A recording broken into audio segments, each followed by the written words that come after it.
যুক্তরাষ্ট্রে ফেডারেল সরকারের দীর্ঘস্থায়ী শাটডাউনের প্রভাব এবার ছড়িয়ে পড়েছে আকাশপথে। এয়ার ট্রাফিক কন্ট্রোলাররা বেতন ছাড়াই কাজ করছেন, ফলে কর্মী সংকট আর ক্লান্তির কারণে বিমান চলাচল মারাত্মকভাবে ব্যাহত হচ্ছে। শনিবার একদিনেই দেশজুড়ে বাতিল হয়েছে ১,৪০০রও বেশি ফ্লাইট আর বিলম্বিত হয়েছে আরও প্রায় ৬,০০০।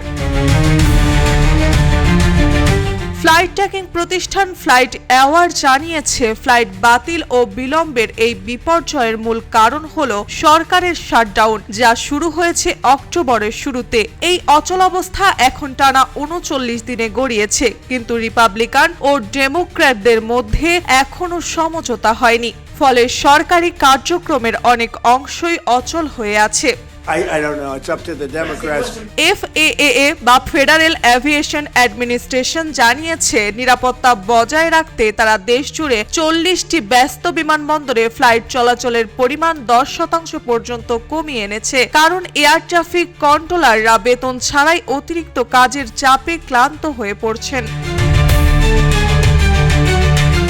সবচেয়ে বেশি ফ্লাইট বাতিল হয়েছে শার্টল, নিউ ইয়র্ক ও শিকাগো ও হেয়ার আন্তর্জাতিক বিমানবন্দরে। নিউ ইয়র্কে যাত্রীদের সবচেয়ে বেশি ভোগান্তিতে পড়তে হয়েছে। গড়ে ৪ ঘন্টার বেশি সময় ধরে অপেক্ষা করতে হয়েছে ফ্লাইট ধরার জন্য। এ পরিস্থিতিতে আমেরিকান এয়ারলাইন্স এক বিবৃতিতে ওয়াশিংটনের রাজনৈতিক নেতাদের দ্রুত সমাধানে পৌঁছানোর আহ্বান জানিয়েছে। শাটডাউনের প্রভাবে শুধু বাণিজ্যিক ফ্লাইটই নয়, ব্যক্তিগত জেট চলাচলেরও বিধিনিষেধ আরোপ করা হয়েছে। কর্তৃপক্ষ জানিয়েছে, বড় বিমানগুলোতে চাপ কমাতে এসব জেটকে ছোট বিমানবন্দর ব্যবহারের নির্দেশ দেওয়া হয়েছে, যাতে কন্ট্রোলাররা মূলত বাণিজ্যিক ফ্লাইটে মনোযোগ দিতে পারেন। আগামী কয়েকদিনের মধ্যেই ধাপে ধাপে ফ্লাইট কমানোর পরিমাণ আরও বাড়বে। ১৪ নভেম্বরের মধ্যে তা পূর্ণ ১০% পৌঁছাবে বলে জানিয়েছে FAA।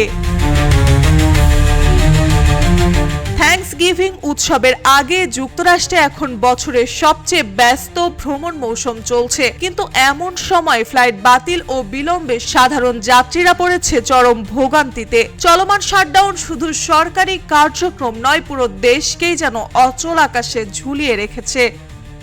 মার্জিয়া মৌ, রূপালী বাংলাদেশ।